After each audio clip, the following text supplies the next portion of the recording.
be fucking awesome. Hello and welcome to another episode of the journey of your life. And well, of course, in the journey we also have to experience or to deal with a lot of malevolence.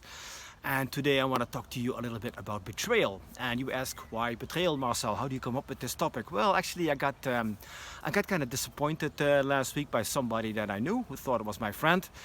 And that disappointing experience kind of opened the door to a very bad experience I had a couple of years ago that involved betrayal. So I was not the one who was doing the betraying, of course, but I was the betrayed person, you could say. And it kind of stuck with me for the past few days. So I thought, well, apparently this is a topic that I'm going to do my weekly video about, because that's how usually I get my inspiration. Something comes to my mind and just kind of hovers there, and then I know I have to do a video about it, which is really good because afterwards it's gone, you know, it's off my shoulder. But you know, talking about betrayal, well, like I said, it opened the doors to an experience I had a couple of years ago, which was really bad. And you know, thinking about that the last few days, well, didn't put me exactly in a happy space, but it also got me to think about it and how I should, I don't know, look at betrayal or deal with betrayal, because I guess we all have to deal with betrayal in one form or another in our lives, right? So, yeah, betrayal. So, where do I start with betrayal? Well, I guess every relationship is based on trust, right? I mean, if you don't have trust in a relationship, then what do you have? You have nothing, right? So trust is everything. And trust is also like a way of simplifying things, right? I mean, you have this person, you say, listen, I'm going to look you in the eyes and I'm going to trust you and you can trust me. And by doing so, you kind of simplify things, because we know we're all very complicated creatures, you know, we have all these crazy thoughts and habits and things that we do. But by, I don't know, acknowledging trust to each other, we kind of, you know, simplify things. And if that gets broken, if the trust gets broken, well, that's called betrayal, right? And that hurts a lot. That hurts a lot. I mean, I don't know if you know Dante's Inferno. I think the main character's name is Virgil, so he descends into hell, and turns out there's a hierarchy in hell as well. So you know, if you did something bad, you go to hell. But if you did something really bad, well, you're going to have the seat next to Satan. And it turns out that I think in Dante's Inferno there are 9 levels of malevolence, I guess you could say, and the worst seat is reserved for betrayal. So, you know, the worst thing you can do, I guess, in life is betray somebody. And it feels like somebody stabs you in the back right to the heart, right? I don't know if you've experienced betrayal in any shape or way or form, but I have, and it was fucking bad. And it's kind of, it opens a lot of doors, in my mind at least, about how to look at things, because apparently everything that I thought was wrong, you know, the relationship that I had with this person, everything I thought about the relationship with that person was completely wrong.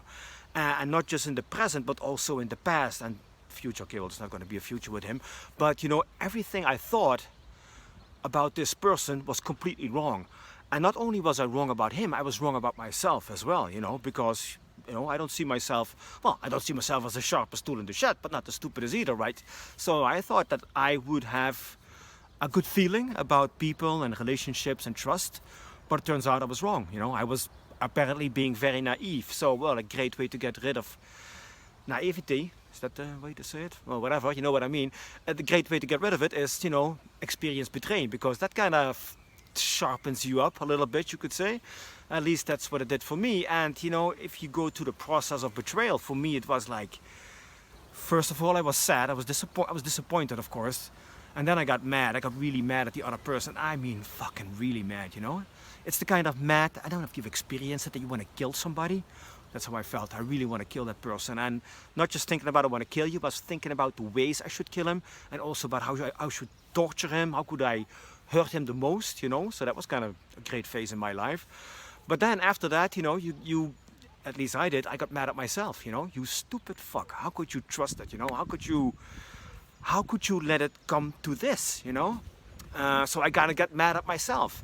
And I think the hardest part in the whole process of betrayal is forgiving, you know? And not the other person. I mean, fuck the other person. I hope he dies, like, now, right? But me, you know, I have to forgive me. I have to forgive myself for what happened. And that was kind of a challenging process as well. It took some time to forgive myself. And I guess now I can talk about, the whole thing that happened, and I'm okay with it. And I'm not okay with it, but, I can do it without being mad at myself and without letting it get to me. So how do you deal with betrayal after that? How do you go about trusting people after that?